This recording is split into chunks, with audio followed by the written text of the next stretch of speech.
you. And thank everyone for the birthday wishes. I greatly appreciate them. And for those who didn't send me birthday wishes, noted. Noted.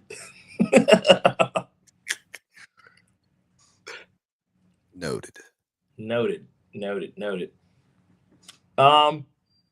Let's talk a little bit about it. Did you end up at least getting something decent to eat? Like, what did you? I mean, I know obviously you had to work and it's on a weekday, but I mean, did you cook yourself a good meal? Did your mom make you a meal? You know? My mom wanted to go out to eat, but I had to record with the guys for the Village Vets, and I thought that would be a great birthday experience because I didn't go out.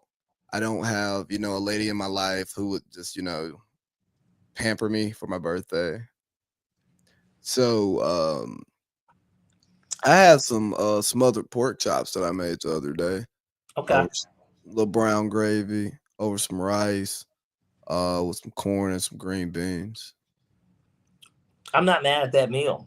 Yeah, I enjoyed it, and like I said, we had a great pod yesterday, bro. Like, so kind of a quick recap on it because we had this one topic, and I was like, bro, you would have loved this topic.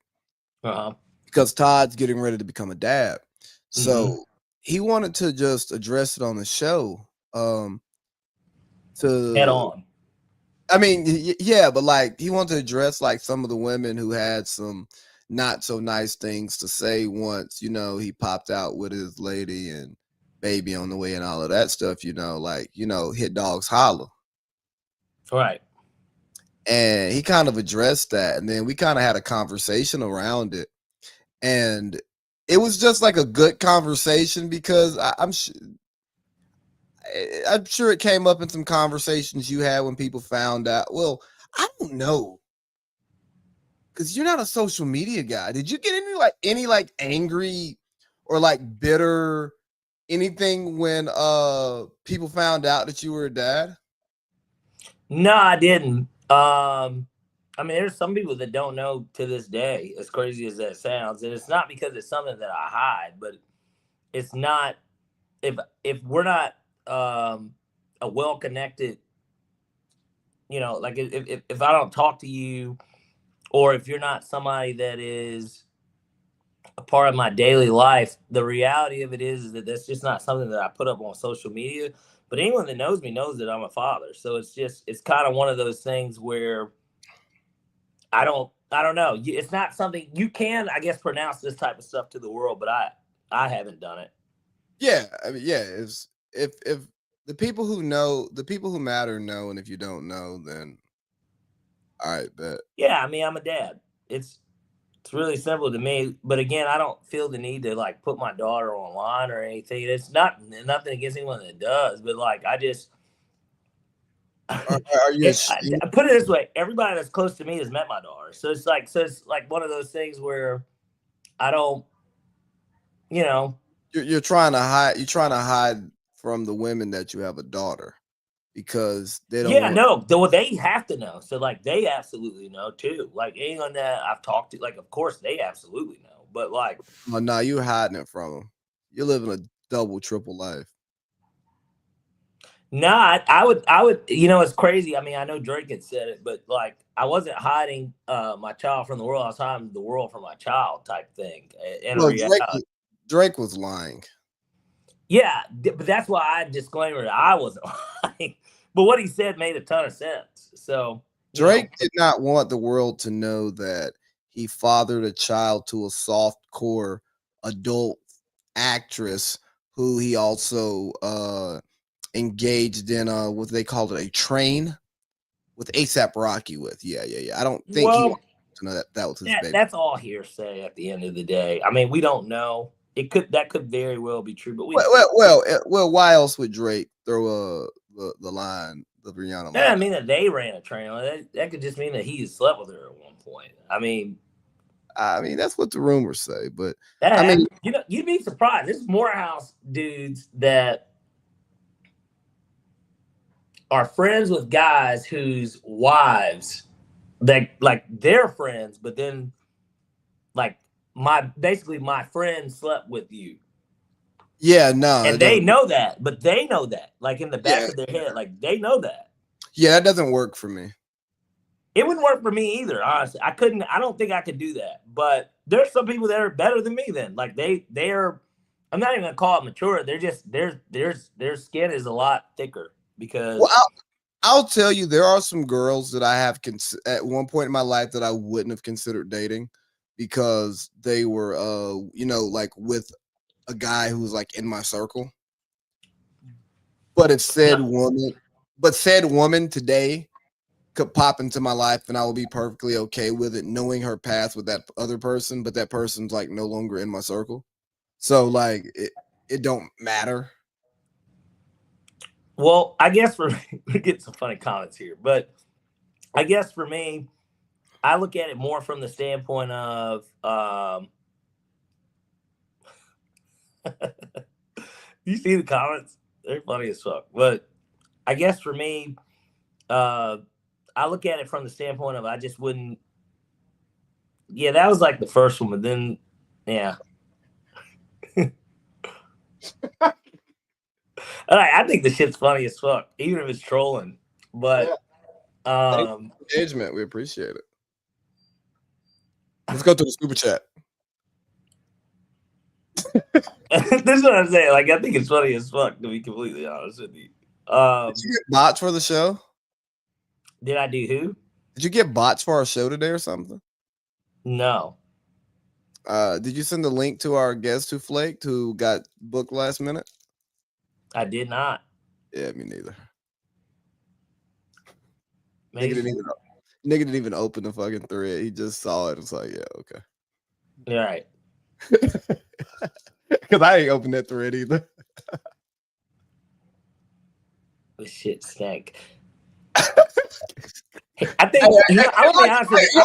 Wait, but I'm not even upset like about it. I think I'm more just like I think it's distracting, like more than anything. I guess I could probably move it over wrong. Yeah, let's lock in. Let's get ready for our first segment, man. Yeah. It's the real one, baby. I'm telling you.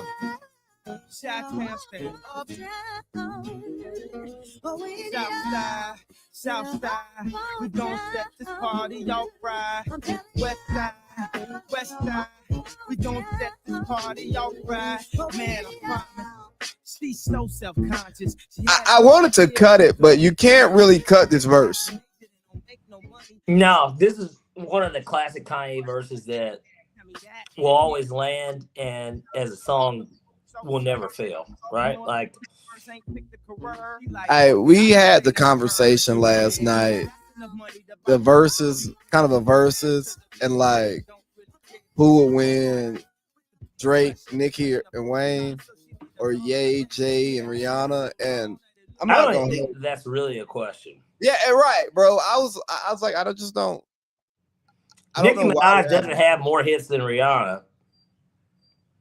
Drake would be the one going against Kanye, and I think Kanye, as great as Drake is, Kanye's versus God. That's what I'm saying. I don't think he can lose a versus really to anyone. And then Jay-Z to Wayne, I guess it just depends. Like, what's the basis? Because if we're basing, is it mixtape too? Like what, bro? But if we're if the three camps go and say it's a 30-song versus, and we're not gonna have this. We're not gonna do this long. If they do like 30 songs, right?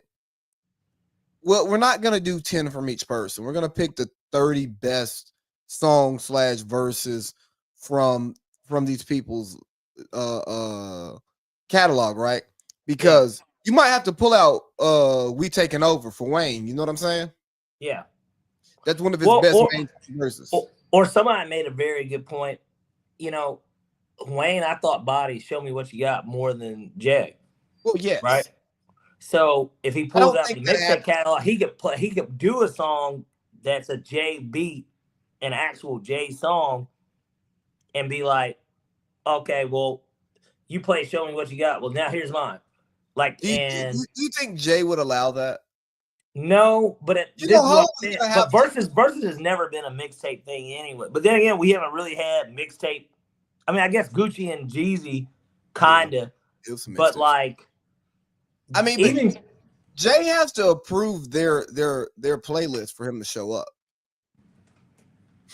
until Manny Fresh is DJing and just plays it. Nah, that wouldn't happen. But nah, because you'd be blackballed from the industry forever. them niggas all been blackballed anyways to begin with. Yeah, but let's get to what we're really here for. I wish I had some rotten tomatoes to throw at this rotten coach and this rotten football team and this rotten handler, and hell, the DC was fucking rotten. Last week, he let Bryce Young throw for a career high, 450 and 3 tubs? No turnovers. Like, this is Bryce Young we're talking about. The guy with one of the lowest yards per attempt since Vietnam. Yeah, a guy that if you looked at his stats today, but somebody said this was in 1942, you'd be like, oh, okay, yeah, that makes sense. He was running the wishbone, and so, or better yet, this guy was at Army. He was fucking playing quarterback at Army. Bryce Young is good for like 21 for 30 for 174. Interesting fact. His last 3 games combined, he still fell 100 yards short of what he did to us on Sunday. So think about that. 3 games combined, he was 100 yards short, and touchdowns he was 2 short. And then obviously he was -3 in the turnover department. And those 3, he was +3 in this game. And obviously they were impressive win against the Packers, but they were 1-2 in those games. We're the worst team in the division. Well, we'll get to find out on Sunday, won't we? Because that's what's at stake. Last place. Well, If we lose, we drop to 0-4 in the division. We have the same record as the Saints. So that would mean we're in last place. I'm not even going to be able to watch it. No, the game's at 4:25. Oh, that's beautiful. Yeah, it is a late game. So worst case, you would get at least you get there by halftime. Yeah. Yeah, I just missed the first hour. Yeah, it'll be more than halftime. Yeah, and it's not even it's not a 4:05 start either. It's a 4:25 start. Yeah, so I should probably first. It's Man, you'll probably get some second quarter. Yeah, I should get. This is what I'm saying. But so I did not watch the game in its entirety. I did watch the fourth quarter and overtime. Shout out to the guys who pay me. What the fuck happened? Well, let's break it down. Penix was playing pretty well. I don't think Terry's getting fired now, by the way. Is that breaking news? No. With Penix having another ACL surgery. I thought you meant it was official. We knew that he was. But I'm just saying, with Penix having another ACL surgery. So before I break down the game, just because you're bringing up firings, Lee, they're going to clean house. And I mean, when I say clean house, I think Rich McKay is going to be gone too. I think the house is going to get cleaned. I think we need to get if Rich McKay gets fired, I don't give a damn what anybody says. We were one of the first people calling for Rich McKay's head. We've been calling for it for years. Yeah, like years. But when I people think like last year. No. Years. Yeah, we're on like year 5 of calling for Matt Ryan still had another training camp to get ready for with the Falcons when we were calling for this. Yeah. So like this isn't something new. I want to say that COVID was still shutting down certain states when we were talking about this. And so, my biggest thing is this, and I spoke with Justice. We spoke ad nauseum about it because we were talking about the betting odds for Sunday. Hey, you want to call? You want to do our quick piece? Then give him a call because we haven't had. He might be Ubering. Okay. Now he might be okay to still do it. Yeah, if you want, shoot him a text. But we talked about this because basically. Once Penix obviously got ruled out officially, we kind of knew because they had said it anyways. And it was weird because we didn't know. So on Sunday, when he got hurt, nobody knew the severity, it was just like, oh, he's not going to return. But he was on the sideline, he's smiling, like he's on the, he's on the sideline, like he's not in the locker room. So it's like, okay, Michael Penix might not, like, he tweaked. I don't know. You don't know. Nobody knows. It wasn't like and even when he went down, he walked off the field. So again, nobody really knows what's going on. But you look at the game and the way that it transpired, and you don't just shake your head to the idea of, well, the Carolina Panthers swept the Falcons. It's just more along the lines of this. What are we really doing? How do we get better in one position that has plagued us for years, which is getting to the quarterback? We're second in the NFL in sacks. We're second. And I hate, real quick, you're already seeing them creating the narrative of the Falcons being dumb for trading the first round pick. They got the right player. Remember the player. Don't think about the projected draft pick. They got the player. Well, I guess we would have to see if there's a player that's drafted in this class that's a pass rusher that's better than him. No, not even a pass rusher. Think impact that could have helped our team. What player in college football have we watched that would be a need for the Falcons, or because you could say quarterback is a need, right? But they're not gonna. They probably don't do that unless they clean house. But like a position worth a top 10 pick and a player that would have immediate impact. And we also got Xavier Watts. People have to remember that we did get a third from them too in that deal, and Xavier Watts was the pick. Now, this is what I was going to say, because you were saying what player. Yeah, but just get back to your point. I just wanted to throw that out there before I forgot about it, because it's a very important thing to note that we didn't lose that trade. We did not lose that trade. We're about to eat up at least 45 minutes here.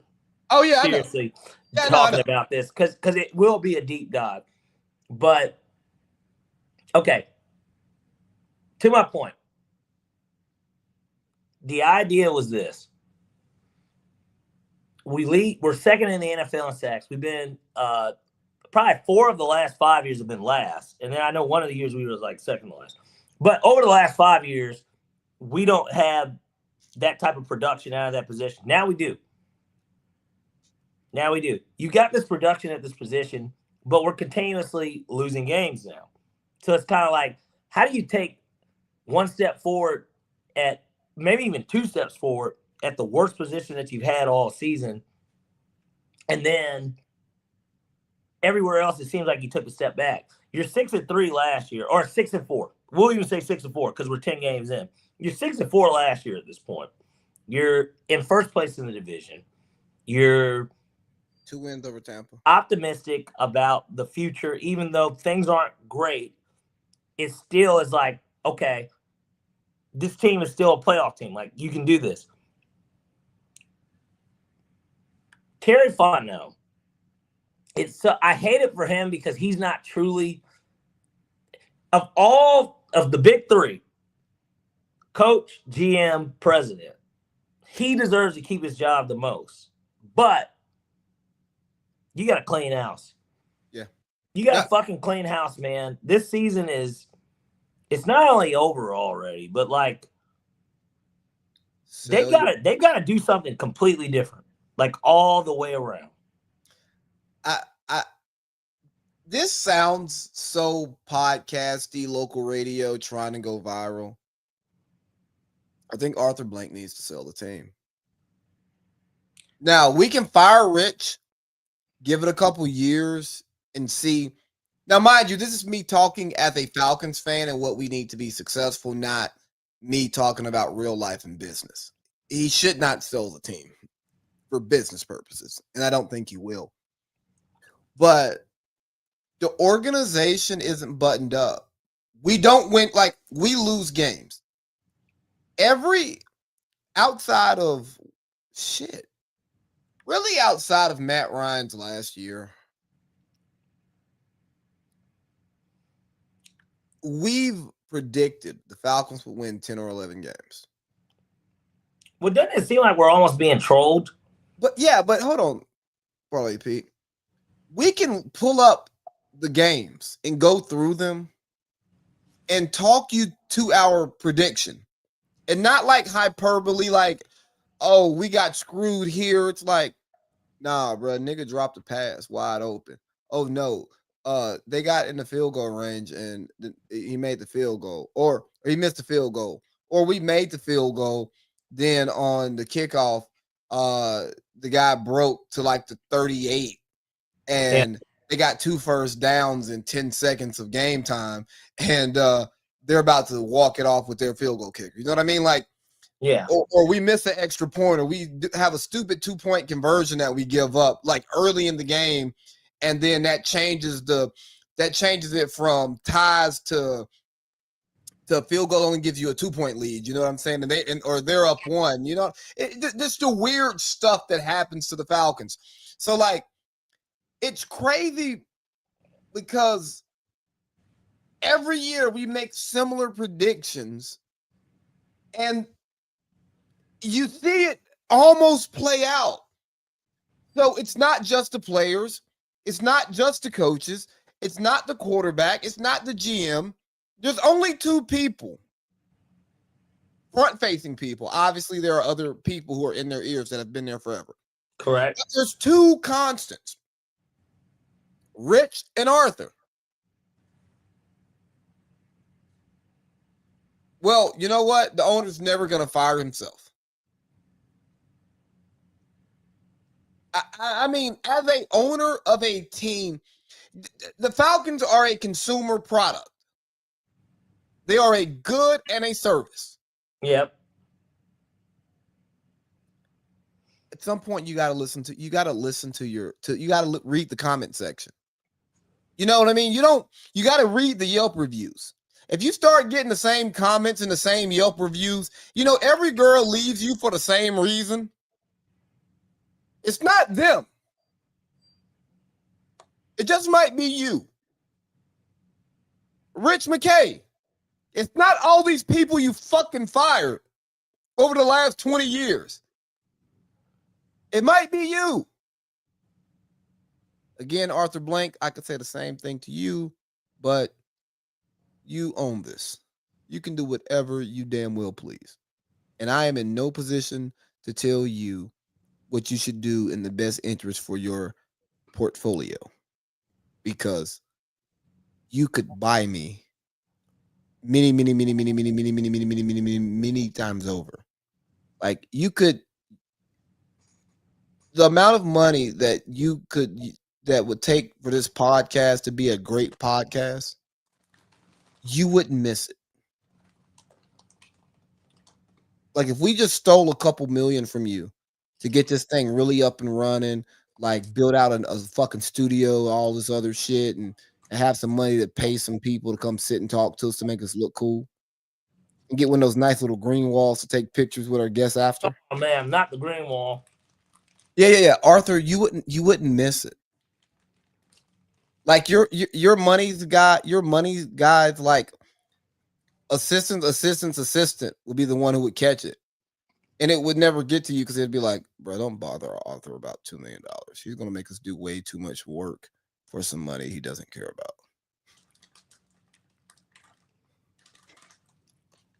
I don't think Arthur is in totality the problem, because he's done a lot of good for the Falcons. Like, I'm not the type of person that looks at what he's done for the community. For the Falcons, I think that he's done a lot of good. Right? Yeah. A lot of people don't realize how bad ownership was prior to him. Now, the only reason I even know, I was only 7, 8. But the thing is this. A lot did change that I could recognize even as a kid. Not just the winning. Like, we did win more. You know, they changed the jerseys, right? Vic, Jim Moore, like, we changed the jerseys. But, like, a lot just changed. it felt like the Falcons were headed in a direction of we're tired of being obscure. Yeah. So, like, when I look at him, I don't think that he does not want to win. I think that whoever, aside from Rich McKay, who's obviously his right-hand man in football, it's the other people around him that weren't telling him, get rid of this fucking motherfucker. Because this has gone on for a minute now. It's hard to believe that he's bonded this friendship with him. And that's why we always make this joke of like, he's in the Epstein files. And Rich has the proof. Because it almost doesn't make sense because of what has happened over the past few years with the Falcons. It's one thing to have a couple of down years. As good as Arthur Blank's ownership has been, this has easily been the worst portion of Falcons football in the franchise's history. They've never gone more than 6 years without making the playoffs. We're about to be on year 8. Think about that. You spent this money on. Damn, the Browns. You paid a quarterback $100 million coming off an injury, and then you drafted a quarterback that has knee problems and is like noted knee problems. And I like Michael Penix. And you're trying to get Deshaun Watson while chasing out the best thing that's ever happened to the franchise. The one thing that's brought stability. We've got plenty of great players. Anyone can argue me till they're blue in the face. Julio's a Hall of Famer. Matt Ryan might not be. But who's more important to the franchise? Matt Ryan. Yeah, absolutely. Matt Ryan's more important to the Falcons than Julio Jones. I don't care what anyone says. Because he is. But you chased him out to get a dude who ended up being butt. Now, we don't know how it would have played out if he played here in reality. I mean, he did go to Cleveland. But, like, I mean, he could have been better. He might have been happier here. Hold on. I don't know. Cleveland's been to the playoffs twice in the last 8 years. Did he play in any of those playoff games, Lee? No, I'm just saying. You're saying it's Cleveland, but hell, over the last 8 years, they've ran a better operation than we have. Yeah, they won one playoff game. They've had ups and downs. We've just been stagnant. Well, it's been like we went down, then we just stayed at. Yeah, no, we're riding a wave. Yeah, but the wave, it's not a high tide type wave either. Like, it's just like a, something to where you're okay with your kids going out there with their boogie board. Bro, we might not even, because they won't really get swept by under that wave. Bro, we might not get the 8 and 9 special this year, or the 7 and 10 piece. We might be talking 6 and 11, 5 and 12.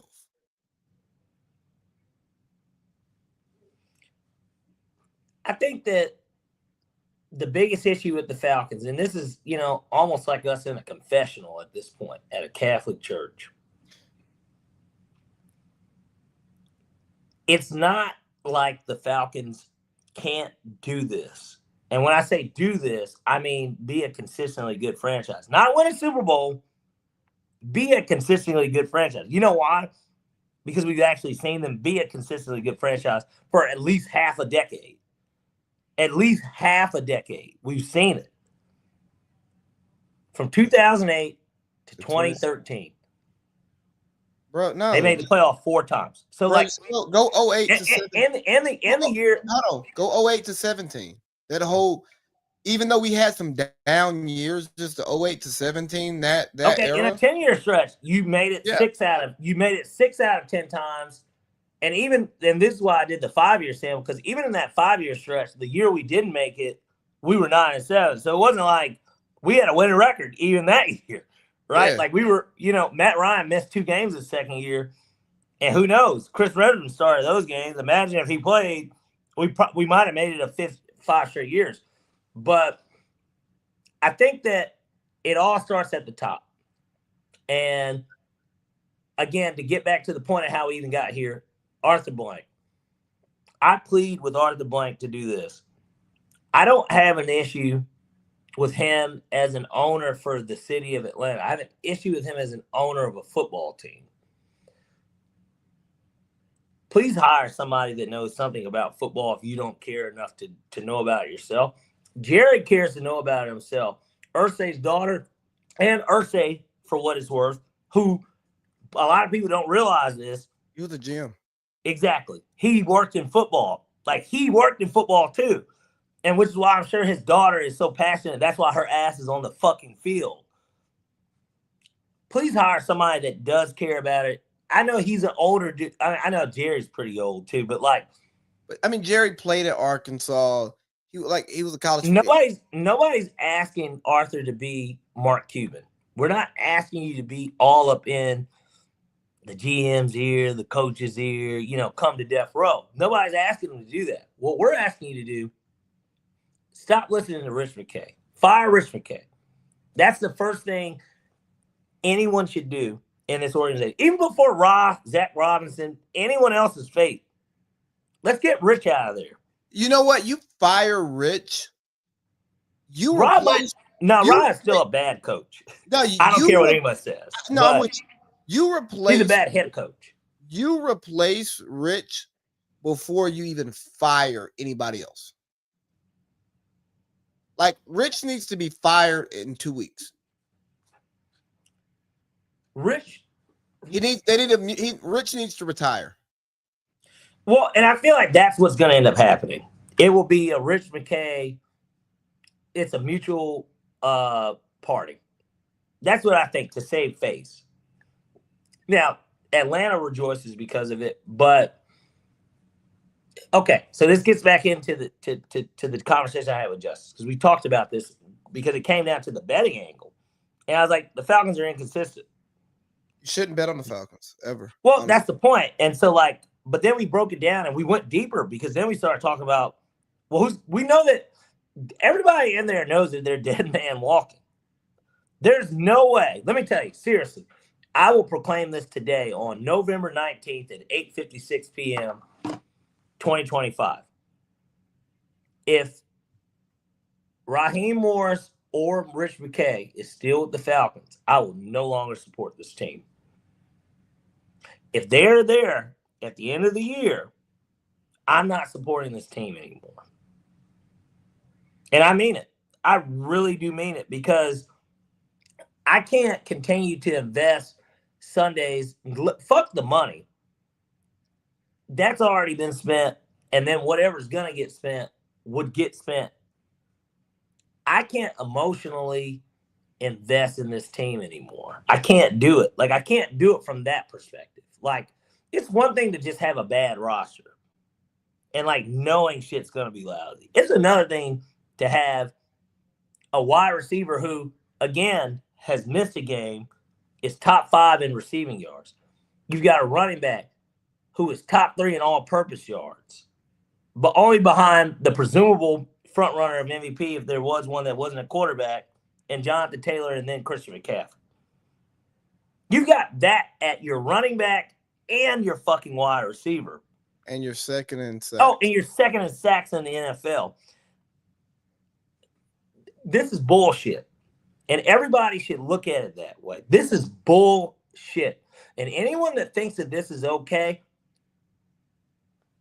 then you continue to be a fool. But I'm not going to continue to be fooled by this shit. Not anymore. And you know what? A thing about that is, how many good 1 o'clock window games have we missed because we're watching the Falcons? You know, whether at the game or watching just on Fox. Yeah, or like watching the Falcons at home because you know you're going to be watching the Falcons, and it's like, man, I could have went to brunch and casually watched football today. and I would have had fun, and I still would have known what's going on with football.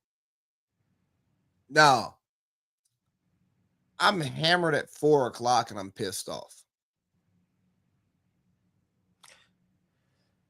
You're hammered.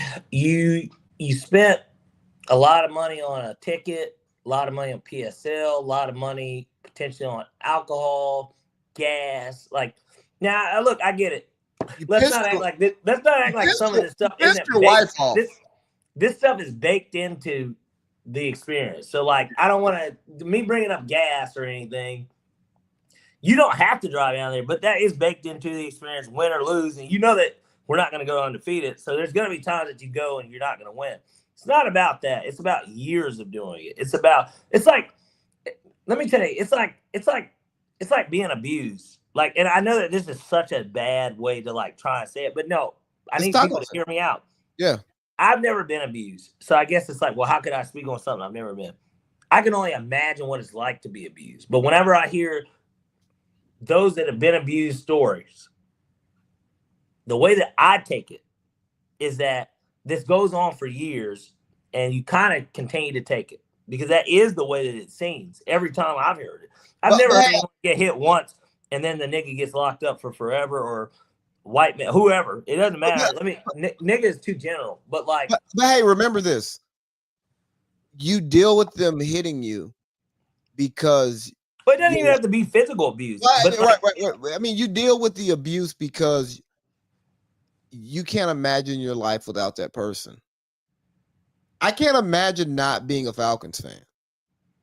Right, which is why I'm comparing it to the abuse. Like, yeah, I know. I'm just helping you drive it home more, so like people don't think we're being like I don't want anyone to think I'm being insensitive about abuse, but it's honestly abuse to fans because that is what this feels. It feels like abuse,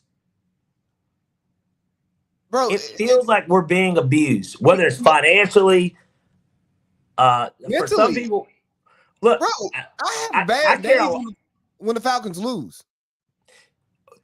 Me too. I mean, and when I say financially too, I don't just mean buying the goddamn ticket. I mean, I bet on the team too. Now, look, that's my problem. But but at the end of still, it's just like somebody could say buying the tickets is your problem. But like, I'm just saying, when something. What's the definition of insanity, Lee? Doing the same thing over and over and expecting a different result. Bingo. So that's exactly what's going on here with this Rich McKay thing. And that's why I didn't mind pronouncing this about, 5 minutes ago, that I just won't support the team anymore. Because if he's there at the start of the draft, I can't do it anymore because I know what's going to happen. Like, imagine being a fan of scary movies and knowing who the fuck's going to die every single time. You know they're going to trip over the wire. You know that Jason or Freddy's going to be right there. And there's nothing you can do about it but continue to watch it over and over again, knowing they're going to get slaughtered. Bruh, I ain't going to hold you. I was thinking the other day, I'm like, dang. I might do like a Hawks 10-piece or 20-piece next year. Which we will get to that if you. I went through pre-production. Come on now, I'm a professional.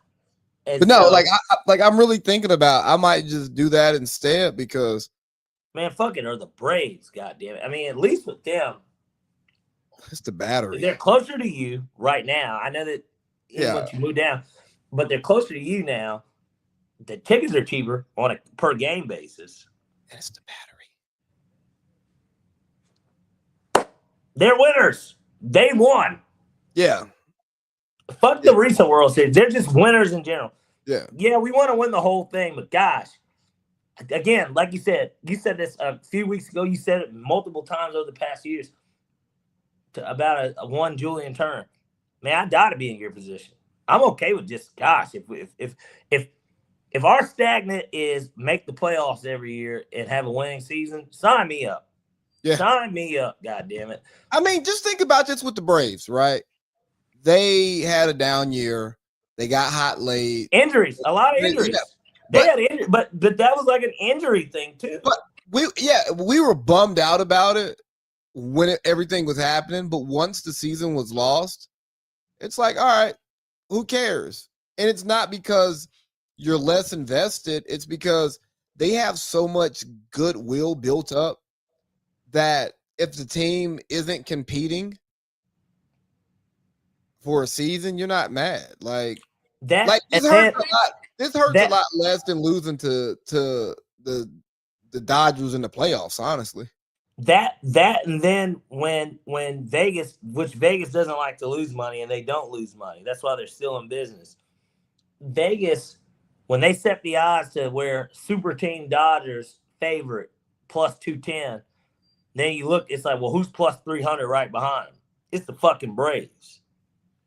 Meaning, you know, if the goddamn team that did now they've won it 2 years in a row, but like if the fucking team with the best player of possibly this generation, along with 2 other MVPs, one coming from the Braves, if there's one team that's gonna stop them, it's gonna be them goddamn Braves. I want to be in that type of company. Yeah. I want to be to where if the Chiefs are the favorite in the NFL every year because they have Patrick Mahomes and Andy Reid, then we're the Bills, we're the Ravens, we're the Eagles, we're you know what I mean? We're the like I want to be in that conversation to start the year every year, even after a down year.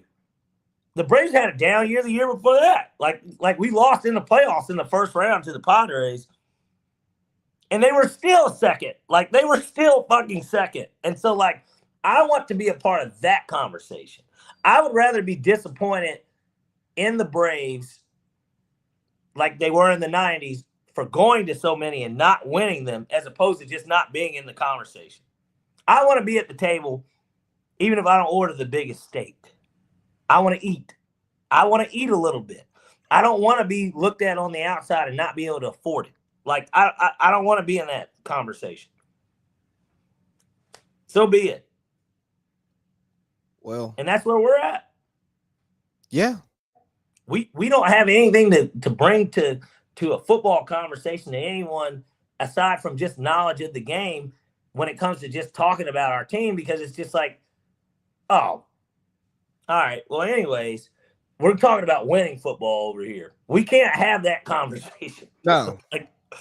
And the worst part is if somebody who's not a Falcons fan, right, is like, man, what's up with the Falcons, man? Y'all got Drake London, the pass rush, Bijan. Hold on. It's like, how much time do you have? Let's start with Rich McKay. Rich McKay. Yeah, that is where this stuff starts, though.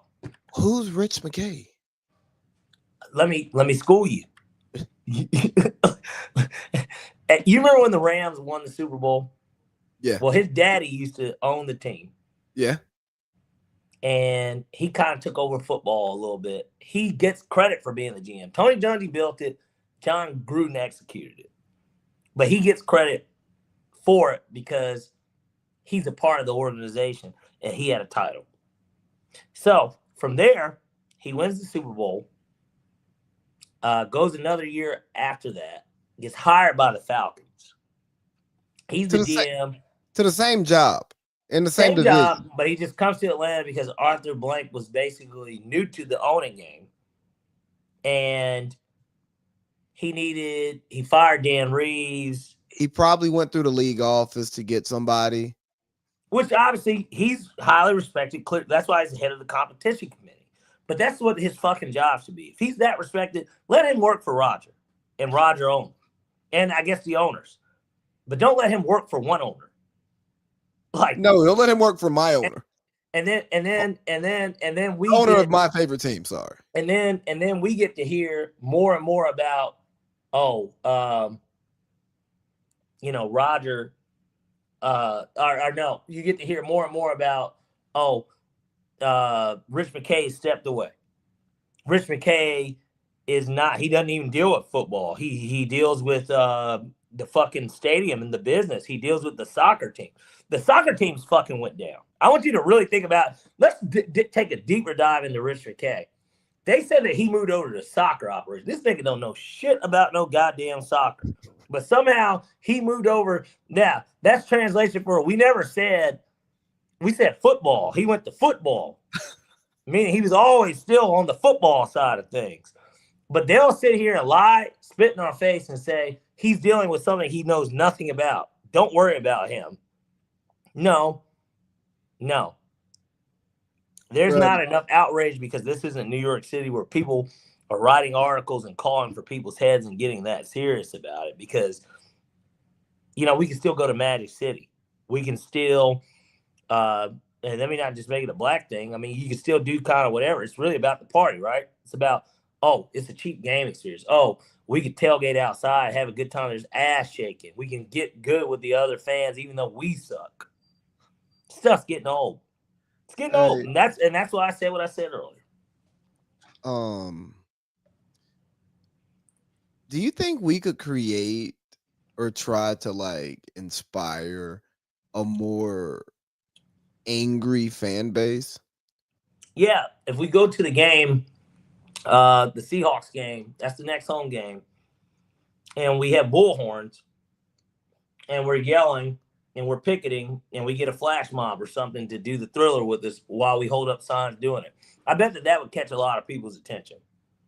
Hey, do you think we'd get arrested if we shut down traffic on Northside Drive? Well, no, I wouldn't do that. Only way I'm shutting down traffic on Northside Drive if I'm wobbling, walking out of 10 because one of those ladies in there poured me too heavy. Well, wobble baby, wobble baby, wobble baby. But nah,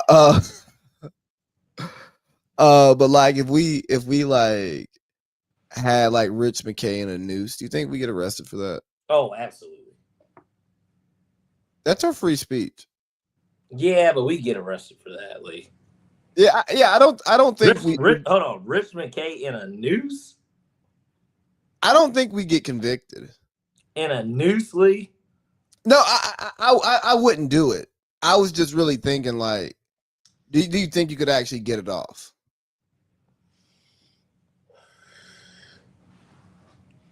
Not in a noose, no. And it depicts him, no. I remember being at a high school football game once, and a parent was yelling off with his head directed at the head football coach. Yeah, but I mean that's I know I'm just again I wouldn't go out there and bullhorn and protest with Rich McKay in a noose. That's irresponsible. Okay. It's just the South. It's insensitive. It can just go. It's not right. Yeah. It can just go too many ways. Like, you know, you can't make hanging jokes anymore. 20 years ago, you could make a joke about hanging somebody. Oh, hanging? Yeah. But this took a dark turn. Well, did it take a dark turn, or is it one of these things where you're sick and tired? You're just tired of the same old same. We're just tired of the same old same. Can we make a Dan Reeves type hire? So, all right, this gets back to what the conversation that me and Justice had. So then we moved on to coaching, right? In terms of, well, who do you hire? As it sits today, there are 3 people. I said, first of all, Dan Reeves is the last hire that we made. Yes, Ra was a coach before. He was a losing coach. Aside from that, we have not hired a veteran head coach since Dan Reeves. Jim Moore, Mike Smith, DQ, Arthur Smith. These are all coordinators. Now, you can say that we kind of hit on DQ because we did go to the Super Bowl. Yeah. We went to the playoffs twice. He was 8-8 his first year, but like but we haven't brought in a coach who's proven it. And he's proven now, and even in his second stint, yeah, he's got the injuries and whatever's going on in Washington. But I think around the league, everybody believes Dan Quinn's a good coach because I think he's a good coach. Yeah. So let's get back to who we should go after. So, but this gets to my point. No first-time coordinators. We missed out on that. You had McDonald and you had what's this in Chicago. Yeah. So who are you thinking that's out there? Well, we have to go offense. So obviously McCarthy's the first person that just I know is a free agent that comes to mind. Now, the season's not over yet, and I'm not saying I don't believe that LaFleur shit, but who knows? Let's say he does come available. There's LaFleur. Obviously, he's somebody you talk to. If John Harbaugh, if somehow the Ravens don't make it and they decide to mutually part ways, I'm not saying that's going to happen, but I'm just saying it could. If they decide, just like when the Eagles with Andy Reid, if they decide to mutually part ways, you don't let any of those guys, if those two become available, it's a matter of who wants to accept first. I would offer them both, and whoever signs first is who gets the job. But McCarthy is the only open free agent. I think Clint Kubiak wouldn't be bad. And if we did do a retread head coach, I know they're having a rough year, but Cliff is somebody I would talk to. And then the other idea, if we went the avenue of college. Don't go Cliff. And if we went the avenue of college, there's only going to be so many people that, depending on how they looked at the draft process when we drafted Penix, why not just call it DeBoer? I just call him at this, because let's see if he wants to leave. Would he leave? He's had success with Michael Penix at 2 different places. So, like, the road I would call DeBoer too. If you're going to look in the college ranks at all. I'm not saying do it. What are your thoughts on I don't know if you saw it, but it was from 680. I sent it to you. Hire Todd Monken to be the head coach, bring Stetson back home.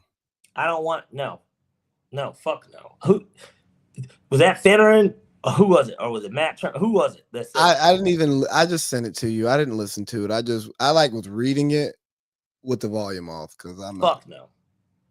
Fuck no. What about Kirby? Yeah, I mean, I don't think Kirby's leaving Georgia for any job. But like, he's not gonna leave Georgia for a job that he knows he's gonna get fired from. So, like, people with the Kirby shit, that's stupid. It's just dumb take. And I don't think Kirby works in the NFL either. I don't know if he doesn't work in the NFL. I think that because he would in the NFL. That was an aside. It wasn't like a. No, I know, but I'm saying I think that he's more of a CEO coach if he comes to the NFL. That he CEOs it more than I'm gonna call the defense. Not that he does it at Georgia, but like. Just his style, though. His style is like, it's physical football. It's very in your face. Like, but I like the idea of no BS. That's what the organization needs. They need a no BS attitude. Yeah, but that's hard. Rich McKay is 100% BS. Like, he's 100% BS. You want to know BS attitude, but you have to understand that a college coach coming up to the NFL who has limited NFL coaching experience, excuse me. He was in Miami with Saban, if I remember correctly. Kirby is too accomplished. I just think he's too accomplished to go to the NFL because his style may not work for certain players, especially players who haven't been coached that way. Mm-hmm. And Kirby's the type that would want to get rid of NFL players, but the way those contracts are set up. He's damn near dealing with it now, though, technically. But he has. For what it's worth. He can replace the players in college, and it doesn't fuck up his salary cap. Yes, the money spent, whatever, but I feel like at this point these contracts are super conditional. Like the NIL money, like they're tying conditions to the money. Okay. It was actually, I think it was better for a lot of players when it was brown bag money. Besides the fact it wasn't getting taxed. But because it's above board, we can put conditions on this money, and we can give you an advance, and we can hold you liable to pay us back. Whereas if you gave me $20,000 on a visit, while when I went out to the ranch to go shoot skeet, mm-hmm. you couldn't give me this money, so you can't make me pay it back. So, but again, that's why it gets to the point of where I look at it from the standpoint of Kirby doesn't leave anyways. But I said all of that to say that Kirby to the Falcons should not be a conversation. Unless it happens, unless he takes an interview, mm-hmm. or he signs a contract, it should not be a conversation because it's stupid. Yeah, I agree. I don't think that that's even a consideration. What I do think is a consideration is, you know, I think that Frank DeBoer, depending on how this season ends with Alabama, you got a legitimate. No, I'm just saying, if we're gonna do college, if there's gonna be anything college, You shouldn't do college. You shouldn't. I agree, but I just laid it out. Yeah, I don't want anything but a veteran coach. And Mike McCarthy fits the mold in terms of who's available today. Like as we sit here today, like Virginia, I tell you, and I know we're gonna get to college here because I know we knew that we were gonna do this first hour damn near all Falcons, but like you look at Virginia Tech, they zoned in on their guy. There was no fucking waiting. They didn't need to be like Florida, LSU, Auburn. They didn't need to do it. You know why? Because they were like, well, hold on a second. We've got a program changer. We've got somebody we know will at least get us to something that we want. Yeah. At this point, yeah, I want to hire the coach that's going to win us the Super Bowl. But, like, no, man. Let's get somebody that's going to win us some games. Like Mike Smith, although not a veteran coach, he was a great coach, starter coach, to start the shit off with. The defense was good in Jacksonville. Like everything was right about him. Get to the next point with Justice that y'all talked about. That was it. That head coaching wise, we knew that we needed to figure out to get a veteran head coach was what I wanted. Like I'm saying, like we needed a veteran head coach, and Mike McCarthy to me makes the most sense. He's won at every stop that he's been at. He's won a Super Bowl. Yes, Dak Prescott and Aaron Rodgers were his quarterbacks. Yes. But they got better with him, though. They got better with him, and they were winners. They won games. Like, he's a good coach. And that's what we want. Like, we want to win games. And Mike McCarthy did the one thing that a lot of coaches don't get to do is his contract ran out. He didn't get fired. They went back to the table. He wanted to stay. They went back to renegotiate, and they couldn't come to a price. Lee, what I would give to see the Falcons get blown out as a 1 seed against a 6 seed fucking hot Packers team or hot any team at this point. But hold on. Let me get the coach. Let me get some mic today, man. I got some. Here's I want an offensive coach. Theoretically. I really do. Okay. Aaron Rodgers is hurt. Non-throwing arm. We don't know how long it's going to be. I don't think he gets fired. That's hold on. Steelers fans aren't happy with Coach T. He might need fresh air, and he might say, hey, I need a quarterback. And I think a healthy Michael Penix could possibly be what I'm looking for as far as a talent, because hey, Coach T is going to ask him to do a lot less. Okay. I mean, just the way that he coaches and plays football, he plays complementary football, unlike the Falcons.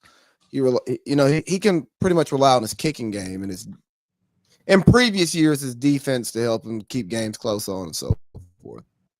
But if Tomlin becomes available, fuck all of those offensive people, because the most important thing that the Falcons need is a culture and a standard. And Mike Tomlin creates a culture and sets a standard. His quote, "The standard is a standard." We saw something this week in the interview when they asked him about the Jalen Ramsey thing, and he said, "Somebody spit about you. It's not about football anymore." Which pretty much is beat his ass, and I don't give a fuck. Yeah. I'm sure the team found a way to cover Jalen Ramsey's fine. You know what I mean? Yeah. But like what the Falcons need more than anything, and you talk about bringing in an experienced coach who's done it before, is they need somebody who can shake up that building, but have the immediate respect of the players who are there and the other people who are contributing factors who don't get fired when regime changes, you know?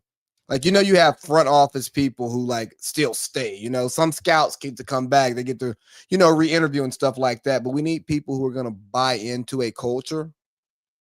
So it's not just about wins and losses. It's about the way you play football and being consistent and doing that regularly. You know, for the most part, you know what you're going to get out of a Steelers game.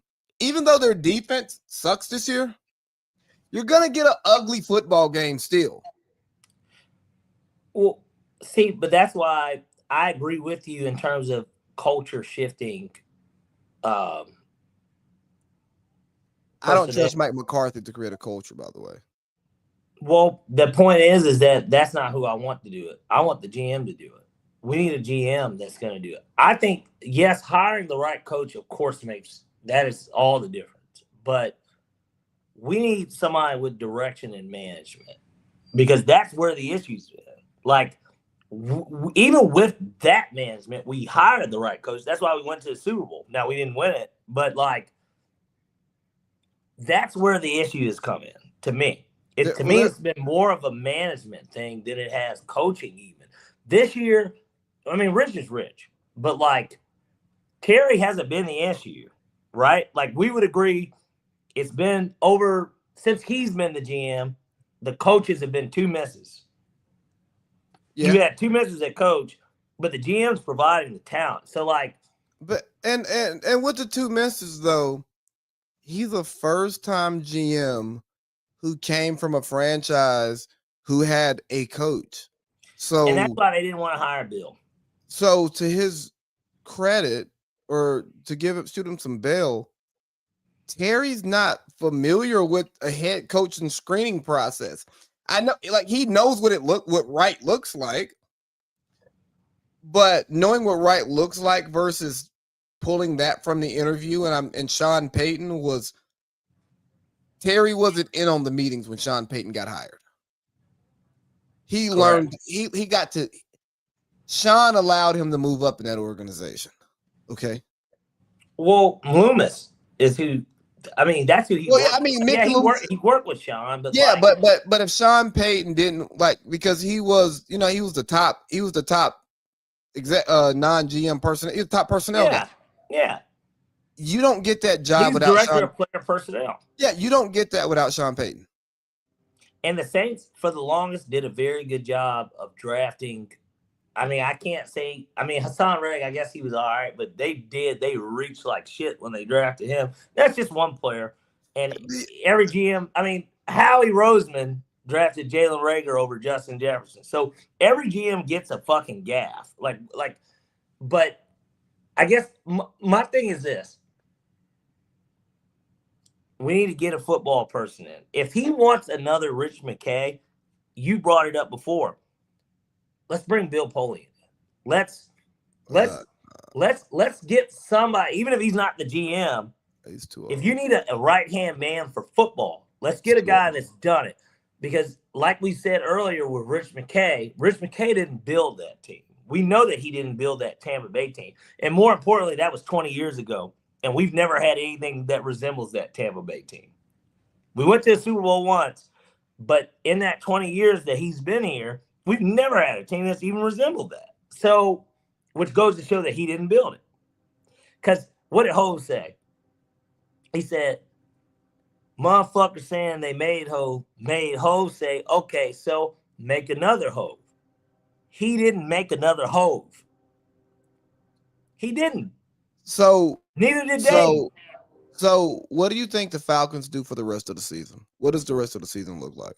The rest of the season is figuring out who the fuck you're going to keep that's got expiring contracts.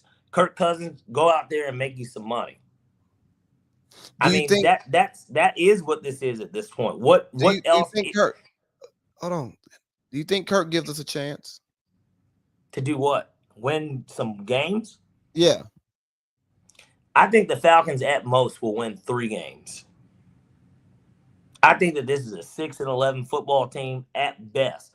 Because we played New Orleans twice, he could get one against one of these teams that we shouldn't beat, because we beat the Bills and we beat the Vikings, which were 2 games on paper. We were underdogs. We were over 5.5-point dogs in those games, and we won them, and they were both on national TV. So who knows? We could upset Tampa, right? It's still a division game. We could beat the Saints twice. Who knows? Maybe we do beat the Seahawks when they come here. Seahawks are the best team in the NFL on the road. Maybe we get the Rams at the end of the year as a little. Oh, so you don't even we fucked up that draft selection. So you don't the pick. So you don't even know like what the 3 games are. You're just like shooting in the dark, like the 2 Saints games and a lucky one. Well, we got the Jets too, but like they got Tyrod Taylor. But Tyrod's going to be starting in those games, and who knows if Justin Fields was starting, he'd probably have a career day against us too. I mean, Bryce Young did it, and I'm sure that Justin Fields would love to light up his hometown team. Hey, yeah, you know you bringing that up. What as we get into the reactions from last week, is Justin Fields finally officially a fucking bust? He should have been one. He's on his 3rd team in 5-6 years. Yeah, can we finally? And this is no disrespect to him, the man. He's a great athlete. He was supposed to get drafted where he got drafted based on his body of work, but it didn't work out. And I've said this on this show, and I stole it from Jeff Teague when he was talking about Anthony Richardson. But I do think that athletic quarterbacks who come into the league and quarterback does not work for them, they should play teams should be creating the Taysom Hill role for guys who it's either a backup and you make backup quarterback money and you never get to play, or you play sometimes in packages. Although you're not a traditional quarterback, you don't do all the things the quarterback does. You get to throw the ball. You still are the backup, and you get to play and have an impact. Well, Justin Fields lining up in the slot, going in motion, lining up in the backfield, on like some doing weird motion, like that creates problems for defenses because he runs as good as any other athlete. But now you throw in the fact that he can throw the ball better than a wide receiver could on a reverse. You know what I mean? Why wouldn't Anthony Richardson do the same thing? Dog, if you want to play football, not be in the NFL, I'm talking about play football. Quarterback is like the only position to where you can't go do something else. If you're a running back and you can't get on the field, well, maybe you can be a kick returner.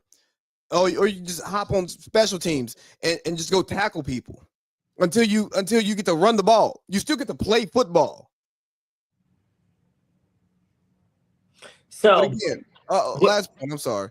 The last thing is, bro, like I understand that there was a time to where the league did not want black people playing quarterback. And a lot of black quarterbacks were forced to change positions. Tyrod talked about it today after being named the starter. He was like, people wanted me to change to wide receiver, but I've been here 15 years. Like Tyrod Taylor, and he's steady. Yes. Tyrod Taylor is up there with your boy like Chase Daniel. He's known but better. He's played way more games. Oh yes, he was a star. He actually was a starter. He took the Bills to the playoffs. Yeah, he broke the streak, the drought. Yeah, but because I didn't want to cut it off because I knew we were talking about the Falcons and the schedule and where the wins are. But to get to that point. Oh no, bro! I was pivoting us out of Falcons. We stayed there too long. We're not like going in circles. We've got to get out of the Falcons. Like for sure. No, for sure. Because we Justin Fields to make us talk about the league. We're Falcons out.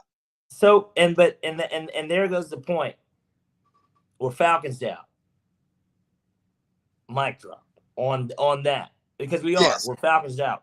Can we really talk about what I wanted to open the show with today, but because I don't have the free time that I used to, that I just didn't really express it and go and talk about it? We can. Let me just at least finish off what you literally just said, at least when it came to the idea of what Jeff Teague was talking about in terms of carving out a role for somebody like a Justin Fields, whether it be in a Taysom Hill type state.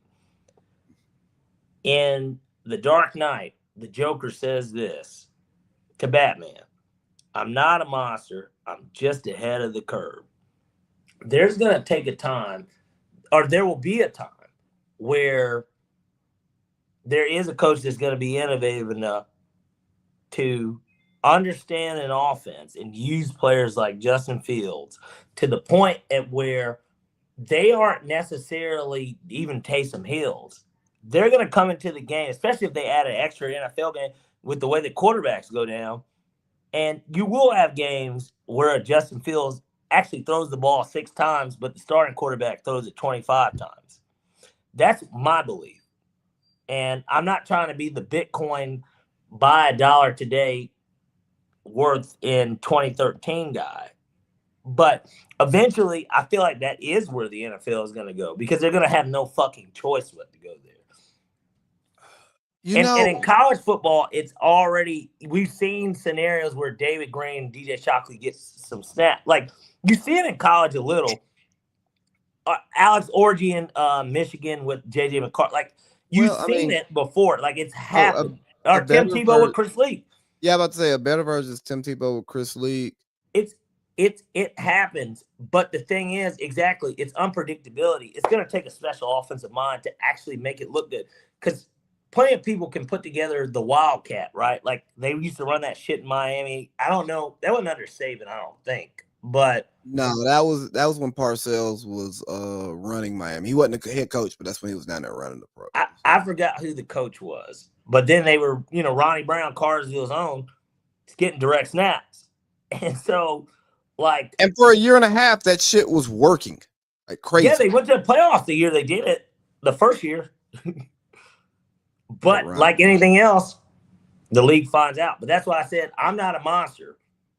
I'm just ahead of the curve. You watch. And to close that one out, here's the problem with that work. One of the reasons why it won't work in the NFL, not because it can't be successful, is because even if the coaches have the plays for it, Andy Reid's quarterback is too good to do anything like that, Sean Payton doesn't have Taysom Hill on the roster. So, like, you got to be a coach who's not afraid to get fired or super stable in your job to make that a thing, because it is so against football culture. Like, oh, if you have 2 quarterbacks, you have 0 quarterbacks. But it wouldn't be 2 quarterbacks.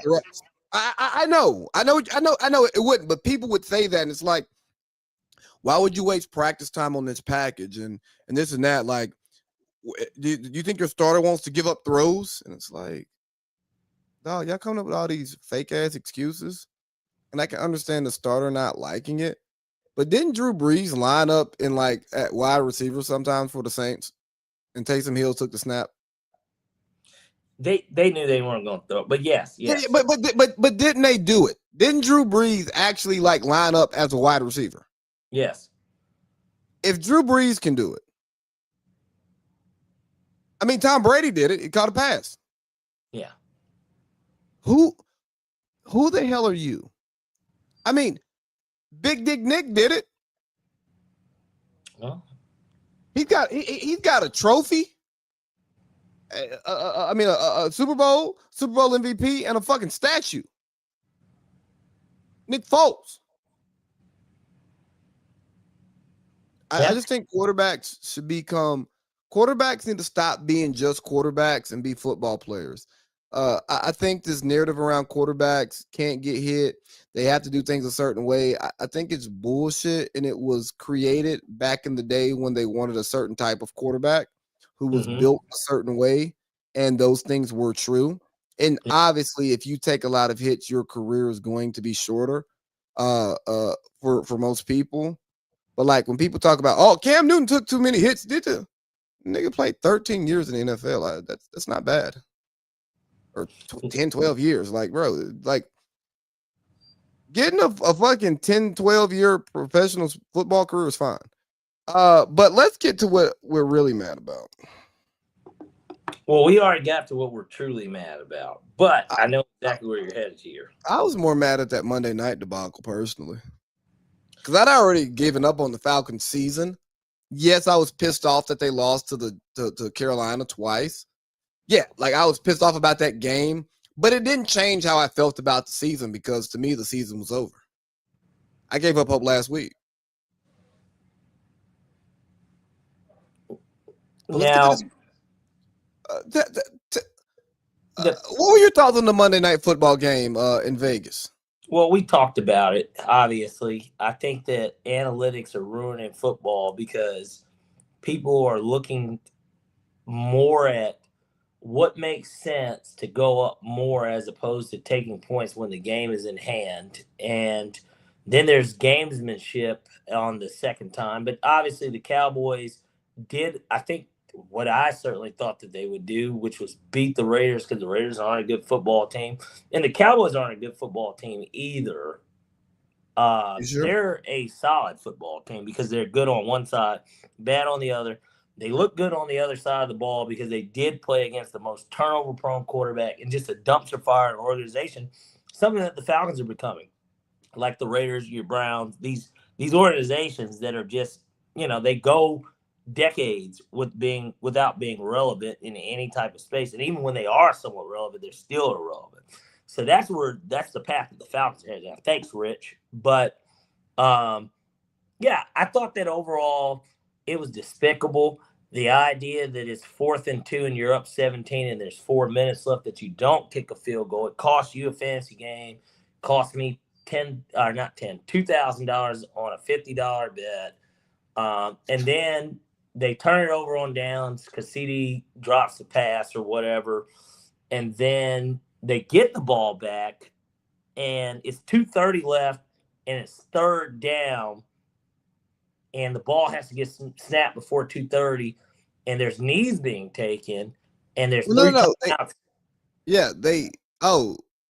Remember after the 4th down, Dallas got the ball back. Yeah, that's what I'm talking about, that possession.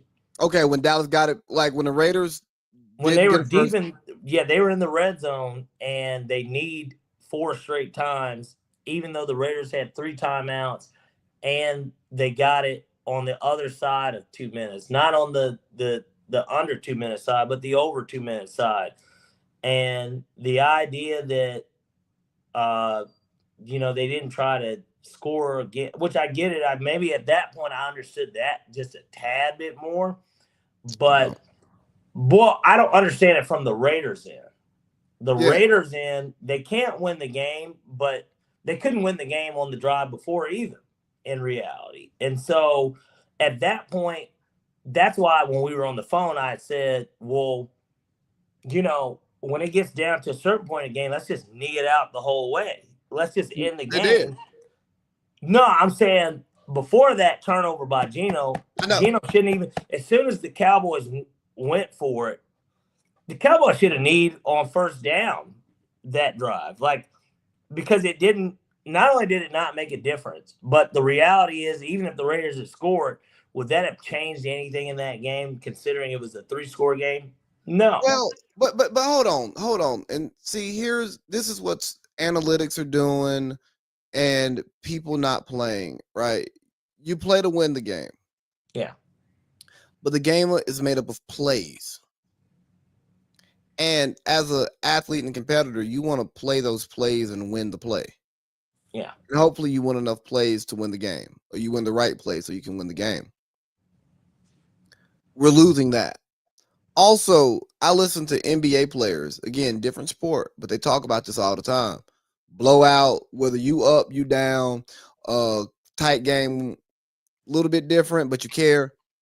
People care about getting their stats. So it can be bullshit time. And you're costing niggas money. But hold on, but it can be bullshit time in the game, and the starters are still in. They haven't got pulled out yet. And whoever your guy is hadn't hit his points per game average. You're like, oh shit, I only got 20. I need to get to 27. And I know we only got 3 more minutes. He gonna pull us because we ain't gonna come back. But it's enough time for us to make a run. Let me go get my points because I care about my stats. And again, basketball, you have a bit more control over that. But I just thought it was disgusting for competition. Like, these are competitive events. These are entertainment events. I understand the people inside inside the building, on the sports side, care about wins and losses, best player, all of that. But what allows you to make what you make doing this is the entertainment aspect that is built from competition. People like to watch competition. Humans love competition. Even non-competitive people are actually into competition. They're just not good at it, so they shy away from it because they don't want to look weak. You know what I mean? Like it's a human thing. Like, we like gladiators. We like boxing. We like fights. We like these gladiators. It's not just about winning and calling the right play at the right time. Sometimes, yeah, that's very important. But sometimes it's about, hey, I'm bigger than you. I'm faster than you. I'm stronger than you. I'm gonna beat you up. I got personal pride. You may have whooped my ass this game, but I didn't stop playing. And we've lost that because we've added fucking lean to goddamn sports. Yeah. Hey, this isn't a fucking assembly line. We don't have to be the most efficient outfit possible because there's a human aspect to this. Physicality can break somebody's will. Physicality can break somebody's will. We're out here playing till the last whistle. That's what everybody says, right? So I was just playing hard. Bullshit. Hey, you're not coaching hard. Like, they come after players for fucking up in games to mess up the gambling, right? Well, if a team stops competing, if both teams stop competing in the middle of the game, what's the difference? Oh shit, the over didn't hit by 1 point. Crazy. One way or another, the consumer's the loser. Either way it goes, whether you bet on it, yeah, the under people are very happy. I'm sure that they are. But like the fantasy football owner that was going against the player that they needed and it was a 1 point, they're happy. But like at the end of the day, because there's winners and losers on all sides of this stuff. But at the same time, this is why what they're doing can be detrimental just in general, because the idea is that, well, I signed up for 60 minutes, not 55, not 56. Bro, it's one thing to take a knee because you got a first down and it's a one possession game. It's another thing to where, well, we're in scoring position. Now we're just not rubbing it in. I hope that one day that Falcons Super Bowl. Now, Grant, it's the third quarter when that comeback started, at the end of it. But I hope that one day somebody blows a lead in the fourth quarter up 3 scores with 4 minutes because they were deciding to pussyfoot around. I hope it happens. I'm mad that the fucking Eagles didn't lose to the Lions. Not because I had money on the Lions, but more so because they went for it on fourth down, up 10, with 4 minutes left, and the Lions had all 3 timeouts, and they were on their own 30. They got stopped. The Lions kicked the field goal. They made it. They got bailed out by a bullshit fucking PI call on 3rd and long. And the Lions would have had a chance to tie that game and win it. Now, if he punts it, they have been stopping them all game. They didn't score or whatever. And I don't want to get away from the direct comp because I guess we can get more into just the recap real quick. But, like, that is the type of that's a fireable fucking offense for people. And like you said, there's incentives. There's a lot of things on the line. Yeah, get when your it comes to stuff. Play the game like it should be played. Like coaches tell you to play to the whistle. Lee, I know that it's a video game, but in Madden, if you're in the position the Cowboys were in, what would you probably do? I know it's a video game, but like, you probably would have kicked that field goal. On 4th and 2, I kicked the field goal because this is football. I'm not gonna give you a free possession. I don't want a turnover on downs. I'm gonna take points. Or he throws a deep ball. No, he scores on the first. No, I'm talking about once the Cowboys went when they went for it on 4th down, didn't get it. Oh, when they get the ball back? The first play he throws a deep ball, they score. Like they waste no time. They get 10 seconds off the clock.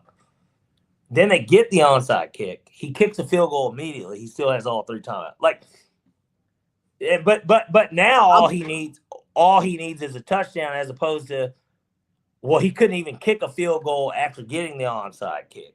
Well, I'm just gonna run. Like I'm gonna just and I know it's field position.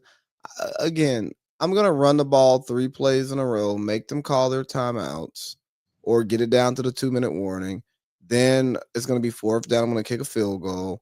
I'm going to fucking squib kick it to make them have to return it uncomfortably. I'm going to take that chance because I'm up by fucking 20 points under the 2-minute warning. You secured a victory. Yeah, like, again, if we're going to knock players, like players are facing legal stuff because they did not play to the best of their ability. And not the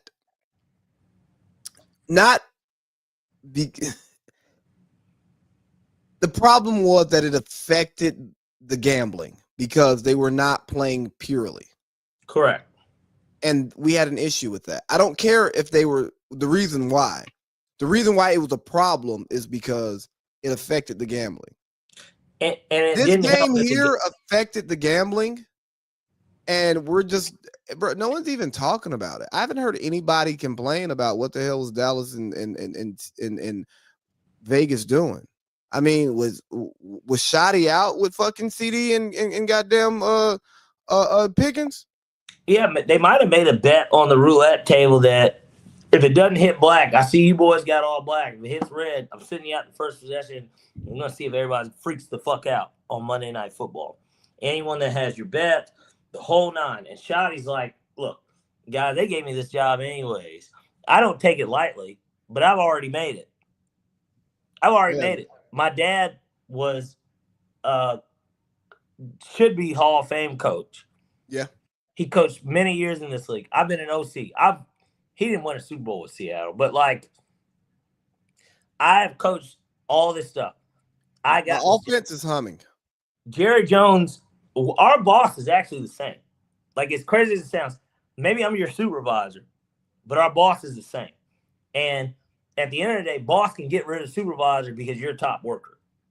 Because that is how it works. That's how it works in the warehouse too, or anywhere. Like anything, there could be a supervisor, but if there's a star, that's the way it works.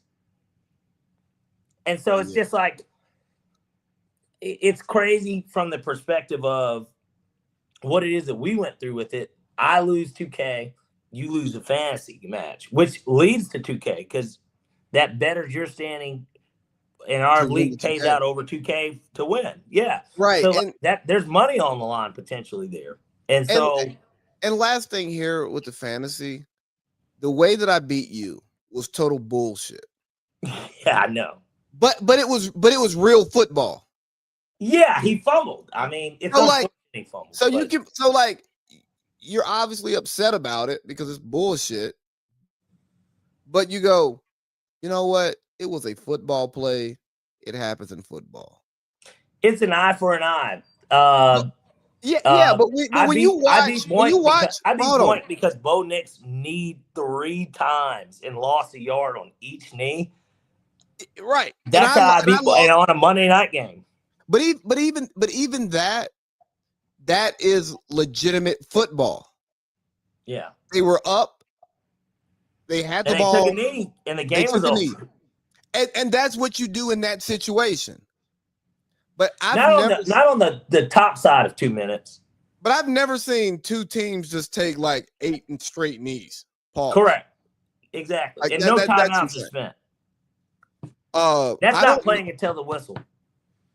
No, that's all the football I watch. So any and everything else is kind of on you. Well, no, I We're watched. running out of time to begin with, but let's do this. What time? How much time we at? We got 30 minutes. Holy So yeah, so I'll just quickly go through it. We didn't even talk actually about the Falcons game in depth because we had so much to just get off our chest about that fucking sorry ass organization. Honestly, the only other game that matters is the Chiefs losing.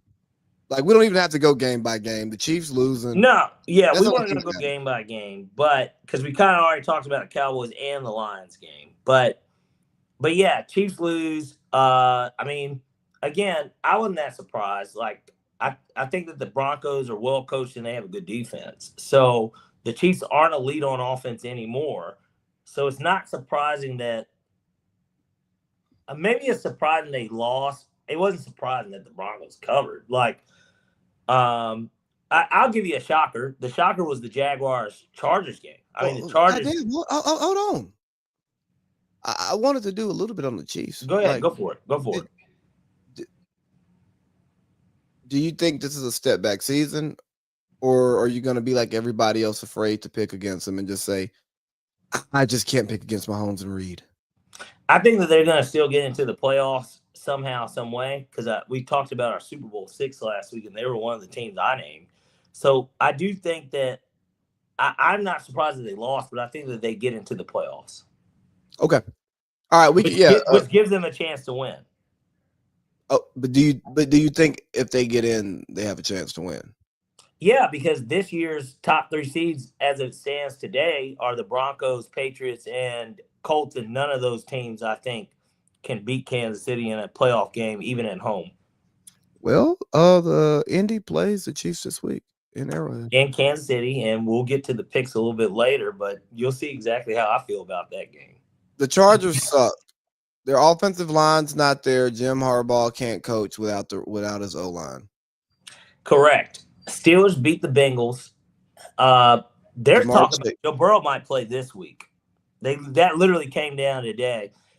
Now, they're only 3 games out, and they still have to play Baltimore twice themselves. Yeah, you play Joe Burrow. If he's healthy, you fucking play him. It doesn't matter where the season's at. You fucking play him. And Aaron Rodgers apparently tweaked his wrist. I mean, they said it wasn't a break, but it's not throwing arm, but like. Hey, none of that shit matters. The Bengals could have lost every game this year. If Joe Burrow is healthy, let the man fucking play football. And again, the season ticket holders deserve that, by the way. Well, he's getting paid. Yeah, he's getting paid. Let him play. Like fuck tanking and healthy players not playing because we can get a better draft pick. Hey, big dog, I bought season tickets to watch this nigga play. He's healthy. Put him on the field. All right, ran over. What else do we have to talk about? Nah, all good. Obviously, that's pretty much it for this week. Just quick preview of least games to watch. We don't have to go in depth about them, but Bills Texans tomorrow is interesting. CJ Stroud's not going to play, but I think that the Bills, obviously, kind of a must win for them. It's crazy. They're 7-3, and it feels like a must win for them because New England's got a 2-game, really a 2.5-game lead because they already beat them in Buffalo at that. Steelers Bears will be interesting because obviously Aaron Rodgers owns the Bears, but he's also injured, and I feel like this could be a get-right game for him. He is not a part of the picks. We're not even going to get into the Joe Burrow thing. What's another just game? Colts Chiefs, we kind of already spoke about just a little bit there. Another game to watch. Eagles Cowboys, I think, will be super entertaining, considering how well the Eagles defense has looked. And then Bucks Rams on Sunday night should be highly entertaining considering how well the Rams have played. But what says you? What do you think about this week's slate in general? I'll watch the back end of whatever 4:00 game is on my TV. I'll watch Sunday Night Football and I'll watch Monday Night Football. Oh, got you. Well, then here we'll do a 2-minute huddle, 2-minute drill here for the college football. college football released their rankings again. This was the third one. Obviously, I think that at this point, the top 5 teams are here to stay no matter what happens, and that's Ohio, Indiana, Texas A&M, now Georgia at 4, obviously because Bama lost to Oklahoma, and then Texas Tech is 5. I don't think that there's anything that could really remove those teams. They're going to be there, but then it followed up with who was 6? Because I'm not looking at it. I think Oregon was 6. I know Oklahoma was 8. Regardless, the point is, and I don't want to put out misinformation on this podcast because that's not what we're about. But point being, that shuffle between 11 and 6 is going to be so jumbled up depending on how this season ends. Texas A&M, they escaped against South Carolina in a game that they were favored by about 4 scores. And bro, why are you not talking about Kirby fucking taking a shit on Sark? Like you're talking about Texas A&M coming back and beating South Carolina. Nobody gives a fuck about South Carolina's sorry ass. No, it's not about. Let's talk about Kirby beating Texas, kicking the onside kick 35-10, and then going into post-game presser and saying some coaches are giving out checks. You know, if you want to check here, you got to be physical. Yeah, and that's all that mattered this weekend. And again, and look, and I went against my code of taking. You know, this is how you know that Falcon stuff's gotten to me. I took Texas 7.5 in our picks last week. We went 4-2 in both, by the way, guys. But unfortunately, obviously, Texas did not cover. But fortunately, they didn't. But like, it isn't surprising that Georgia won the game. I think that I was a little bit surprised at how much they dominated them, but it told us the story of Texas this year. Everything about Texas has been not this. I'm not going to say fraudulent, but like they're not certainly what they were ranked to begin with. It tells the story of SEC Texas. People like the idea of Texas in the SEC. Yeah, but Kirby said what he said for a reason. That was the SEC version of, bro, y'all ain't swag. Because they're not. They're not. Texas is like the most overhyped program of my lifetime, by the way. But they didn't move too far down in the rankings. They're number 15. And so. Bro, they're not good. Yeah. They lost to fucking Florida. But I want you to look at it this way. If there's a 3-loss SEC team that gets in, they will let them in. And the reason why is this. Ratings. Miami's not getting in. Ratings. I don't care what anyone says. Miami won't get in. There's going to take a lot for Miami to get in if they don't win the ACC. Ratings, but it's the same thing with now with Notre Dame, of course, they can say we lost to Miami, who is rated, and we lost to A&M. But if Texas beats A&M, because Texas plays Texas A&M Thanksgiving weekend, not only now, and it could kind of fuck up the college football trajectory if they win that game, because this is what happens.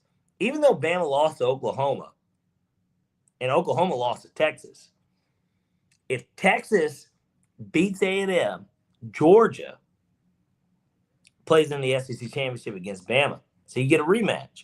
But if A&M beats Texas, and as long as Alabama doesn't lose, I forgot who they play this week, but like if Alabama wins out. No, they play Auburn. They play Auburn next week. They're on bye now. They play Auburn. So as long as they don't lose to Auburn, Alabama's in the SEC championship. So it'll be Bama and A&M, assuming that Texas A&M beats Texas. Right, and then Georgia sits, which Georgia will still be a top 4 seed because they got rid of that good fucking rule. Maybe not. Georgia might move up to 3, depending on only if Bama wins. Only if Bama wins the game. Well, if Bama wins, they'll be a top 4 seed. Yeah, well, I'm saying they could move up to as high as 3 if no, never mind. Yeah, if Bama's gonna be above, they will still be 4. Yeah, they're gonna even a 2-loss Bama SEC champion. It's gonna be above Georgia. It's gonna trump Georgia. Correct. And they beat them. Georgia. And they beat them at Georgia too. Yeah. Because like Indiana will drop if that game's ugly. But they would drop to 3 to me at most if it's a close game. I said Ohio, and vice versa. If Ohio State loses to Indiana, I don't think that either of them drops past 3. Well, no, if it's close, they stay right where they are because they're 1 and 2, which is bullshit. No, they can't do that. No. If it's a close game, only if like you said, if it's close and if it's a close game, then like they're not. But that's if A&M. That's if A&M loses to Bama. All I said was if the game is ugly, Indiana drops tremendously. Notre Dame is gonna get in as long as they don't lose because what is tremendous to you? I don't think they drop out of the top 5. They'll be 5. They won't drop out of the top 5. That's still a home playoff game. I got you, but it's still a big drop when you lost to the number 1 team in the country and none of the teams who are below you got waxed. Hey man, it's college football. I'm just saying you have to get waxed in that scenario. But hey, you want to talk about this Major League Baseball TV deal? I did. I was gonna say that kind of for the ending here because it's not too much of a talk topic. I know that we're a little limited on time, but yeah. See, now I got to pull it back up. Hold on.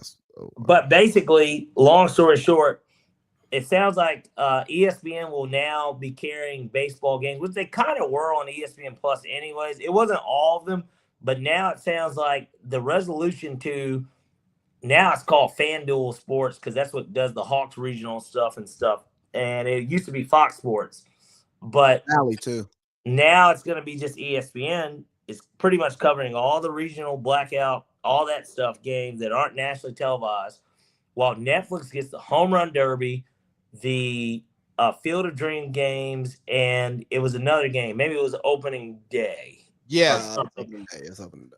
NBC is going to get Sunday Night Baseball, and then they're also going to get it was other stuff that they get playoffs, like playoff first round or something, and it sounds like Fox is just completely out of it. So I'm like, or unless they aren't out of it and they still have the World Series, because it didn't say anything about the World Series. I don't think Fox gave up the World Series. So Fox will still get the World Series then, and I'm assuming the FS1 will still get when there's more than just the bullshit national game on a Tuesday. Yeah, but the fact that NBC is throwing its hat in there, I don't ever recall NBC ever having baseball games. At least maybe regionally they did, but like nationally, they've never had it. So then I'm like, well, who's going to be calling it? Or is it going to be Tirico? Like, who the fuck's calling the baseball game? Hey, Tirico's never called a baseball game. They got that. They did that merger, bro. They got cash. They can do shit. That's what they're going to do. Yeah, it seems to me like it sounds like Monopoly, but yeah. And ESPN also now owns MLB Network as a part of the deal, which is the same as them having the NFL Network, basically, or the deal that's being discussed for the NFL. What's going on in a lot of industries is oligopoly, and at the end of the day, people like you and I get fucked because now they just get to fucking tax that ass. They just get they get to control. They get to control. They get to control the prices, and they'll collude together on prices, and execs will bounce around from the 3 networks, the 3 parent companies. So they have all that inside information and friends who they just go to have drinks with, and may just say something, and then that influences something, But it's all bullshit. We're all just getting fucked. Getting fucked hard too. Hey, did you watch any of that? Did you see LeBron play last night?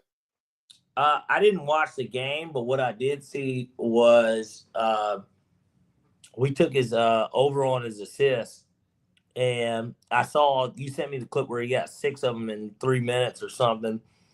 And I mean this seriously. I think that LeBron is great for basketball because he's a staple in every generation, and he's one of the few people that a lot of people will be able to say they actually saw play and that he did it at a high level for a long time. Now, this was one game and he's coming off of an injury he's never had. It's a foreign injury to him. What I think is going to happen, because I didn't realize, did you realize that Austin Reeves, through this point in the season, him and Luka are both in the top 10 in scoring? Yeah, Austin Reeves is averaging 28. Luka's averaging 34. So this is what I think is going to happen. I think that LeBron's going to take on more of a role of Magic Johnson. And I hate to say it, sound it like because he's on the Lakers, but I think that he is going to take on more of a role where he's okay with averaging 17, 12. No. No, I don't think that he's No. talk about clutch time, Lee. Hey, look, no. You can make your point, and I'm just gonna go ahead and tell you, LeBron James is not gonna average 17 fucking points a game. I didn't say he was going to average 17. I said he was going to take on a Magic role. Now, I'm just naming a random Magic year. No. He's going to average. I'm sure that James. There were years where James Worthy and Kareem both averaged more than Magic. I'm sure that there's probably been one at least. And so LeBron's going to average 23 to 25 a game. We'll see. I think that the numbers are going to take a dip. It's just been one game. He had 11 points. Obviously, he wasn't very aggressive. He didn't shoot the ball that much. But what I took away from it, though, is that, and he was interviewed. They asked him the question after the game, how do you see yourself fitting in? Obviously things had been going somewhat well. How do you fit in? And he said that, my entire life, I've played positionless basketball. He brought up a quote from Spo, and he essentially said that, I am somebody that can fit into any situation, which is very true. LeBron has that versatility. Like, that is what's made him so special his entire career, because although he's the all-time leading scorer in the NBA, nobody thinks of LeBron as a scorer, right? And he's third in assists as well. LeBron's, on paper, is the greatest player to have ever played the game. There's no debating that. But I think that in year 23 that we get to see more of a he's already been passive. So passive isn't the right word, but just more of if Austin Reeves is the guy that night, he will take over when he needs to. Okay. Yeah, you're not getting to your conclusion, and we're running out of time. That is my conclusion. Austin Reeves is averaging 28. His average is going to come down to somewhere between 25 and 24, maybe even 22. So LeBron will be the third leading scorer. Yeah, he will. Maybe. That's what I'm saying. Well, you're saying that. I don't know what LeBron's numbers. But you just said he was going to average 23. Well, I don't know what Austin Reeves' number. I'm not as confident in Austin Reeves' number as I am in LeBron getting to 25. LeBron's going to get to 24, 25, bro. It's going to happen. Lucas, it's but Lucas. Hold on. Was waiting. I got you. I mean, God damn. I gave you 3 minutes on him. Shit. It's Luka's team. Luka's going to cook. Luka's going to average fucking 30. His 34 is going to drop to 30. Austin Reeves, 28 is going to drop. LeBron's going to get his 25. Now, Austin Reeves, his 3-point percentage is shitty. Austin Reeves is going to get some easier shots. Luka's going to get some easier shots. And because Austin Reeves has been killing, LeBron's going to get some easier shots, because you're going to have to double somebody. And if you do, the other options aren't great. You know what I mean? So the Lakers are just going to be a more efficient. Their offense is going to get more efficient just by the nature of LeBron James being on the court.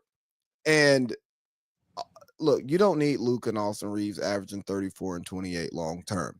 But LeBron also passive because the Lakers have been winning, and he's not going to come in and disrupt chemistry and play his way. LeBron should be happy about it anyways. It preserves him even more. He doesn't have to go as hard, except for when. Hey, where are we at on time? My iPad just died. We got 9 minutes, but we got plenty of time. Nike. We got plenty of time, but Steph's Nike. For sure. But just real quick, all I'm going to say is this. I'm excited to see what the Lakers do. I'm still a Lakers fan. I want them to do well. Oh, I thought your Lakers. Never mind. Let me not say that. No, I'm still a fan. But yeah, no, I was gonna say something, and it was not going to be a dark joke, but it was gonna sound like it, so I don't want to say it. for 1 minute then before we get to Steph and Nike. Hawks. I mean, we have to talk about it. Hometown team, 5-game win streak. They lost to Detroit yesterday, who's super duper hot, but like, not hot. They're the best team in the East right now. Well, Detroit. But I'm saying we were just as hot. I mean, the Hawks were on a 5-game win streak. They lost at home. Hawks have a terrible home record, which is so not Hawks. The Hawks normally win at home. But regardless, has management finally got themselves a winning hand real quick? Because they can do what they kind of want. They got the number 1 pick from the Pelicans. Trae Young's on ice, and they're still winning. So they kind of everything's in management's hands now. I don't trust them, so no. But we got a new GM. This is same owner. That's true too. All right, you know the owner who got rid of Slink, 2 years after the Hawks had like their best season in history. I'm sorry. That's true. Sorry, Dominique. So Steph Curry, obviously you said the deal, reported 7 years, like 780 or something ridiculous. What do you think happened with Steph Curry and Under Armour? Do you think that he just wanted to leave, or did they? Or he knew that he could get more and they didn't want to pay it? Like, no, it wasn't. It wasn't the money in the contract, right? Nike had to pay that deal, that dollar figure, because of what Under Armour is willing to pay Steph. But what Nike can do for Steph as he ends his career, he might actually get some classic shoes that will outlive his basketball playing, and that's what you need as a player to help keep you relevant as you're no longer playing. He wants to do his Steph Curry brand. I'm sure the infrastructure at Nike actually makes his brand become more viable as he's no longer playing, because Nike has the experience with the Jordan brand, with what LeBron has done, so on and so forth, and Kobe as well. Like Kobe, because that's the one that's killing. You know what I'm saying? But Steph needed to get away from Under Armour. Like, you're too good to be wearing them bum ass shoes. Niggas ain't wearing Under Armour. Steph might shoot up the top the top NBA rankings just off of having Nikes now, because he's gonna have that whole campaign behind him. So shout out to Steph. Thank God I can finally get a Steph Curry shoe. Yeah, and hopefully, I mean, obviously he wore Kobe's that first game as a free agent, but like, hopefully he gets a shoe that can be something of that mold, because although it's no shots at LeBron's had a couple of nice, a really nice pair of Nikes, but for the most part, I mean, maybe niggas do wear LeBron's. I never wore them hooping, but like, I'm talking about playing basketball. Like LeBron, you got to understand, LeBron is 6'9", 260, 70 pounds, depending on what year it is, 250 pounds. The type of shoe that he needs is not appealing to most people. I'm with you. Yeah, it's got to be fucking construction worker shoes. But like, what I'm saying is even Caitlin Clark, who some people dub as the woman Steph Curry, her PE is a Kobe. Now, I'm not saying that you're going to make Kobe's for Curry. Curry's going to have his own signature with that amount of money. They have to fucking do it. But like, they're going to take that mold. I hope that it's more of that design. That's all. Cade also has a shoe coming next year too. And he looked like he deserves it. Let's get to the picks. Ladies and gentlemen, it is time for Parlay Pete's College Football 6-pack. 666. All right, so we're going to kick this thing off and we're going to move swiftly. We got Oklahoma State at Central Florida. I like Central Florida to cover the number. Oklahoma State's a dumpster fire, guys. I promise you. Minus 13.5, Central Florida at home. Easy money. Next, we got South Florida at UAB. We cashed on South Florida last week. We're going to cash on them again this week. We're going to take South Florida minus 20.5 at UAB. Then next, we got Arkansas at Texas. I think Texas deserves a little bounce back love. Give me Texas minus 9.5. They're plus money here. I'm going to take it. Missouri at Oklahoma. I don't think that Oklahoma falls flat on their face. Missouri's got a backup quarterback. Give me Oklahoma minus 6.5 down there in Edmond. And then we got USC at Oregon. I really love USC plus 10.5. It's honestly odd that the spread is that big because I don't think that Oregon's proven enough. And then finally, this is just a layup type bet. Duke at North Carolina. Give me Duke the money line because Duke stays alive for the ACC championship. All righty. I don't have anything to write with. I'll send it to you. Yeah, I'll send it. Ladies and gentlemen, it is time for Parlay Pete NFL 666. All right, so we'll be really brief here too. We're gonna start off with the bang. So it's my upset of the week. I don't give a fuck if Joe Burrow is playing or not. It's a true story, and just because I have to tell it. The Bengals and the Patriots played last year to start the season. The spread was 8. Everything is symmetric with the start of that game last year at the start of the season. The spread is 8. I'm going to take the Patriots at the Bengals. Bengals money line. They're big underdogs here. Patriots have won 9 in a row or 8 in a row. Let me get the Bengals on the money line. Next, we got the Seahawks at the Titans. I'm going to take the Seahawks minus 13. They've dominated on the road this year. They are probably the best road team in the NFL. Next, we got the Colts at the Kansas City Chiefs. I like the Chiefs minus 2.5. I think that their backs are against the wall, and that's the type of team that can thrive against their backs against the wall. Next, we got Monday Night Football. Carolina Panthers at San Francisco 49ers. Somebody's going to show the Panthers who they really are. It's the 49ers. Let me get the 49ers 6.5 at home on Monday night. Next, we got the Giants at the Lions in Detroit coming off a loss like they did. They're about to run up the fucking score. Let me get the Lions minus 9.5. Can't believe that line's that low. And then finally, Eagles at Cowboys. I like over 46.5, sir. All righty. You like it. I love it. It's time for Leads 3. Leads 3. All right. I got a minute. Give me Texas, Seattle, and the Niners. There we go. Check the description for those numbers. Hey, thanks for the great show. Thanks for the birthday wishes. Hey guys, sorry we didn't get to everything because we got about 50 seconds. We hate and love the Falcons, and they deserve this show.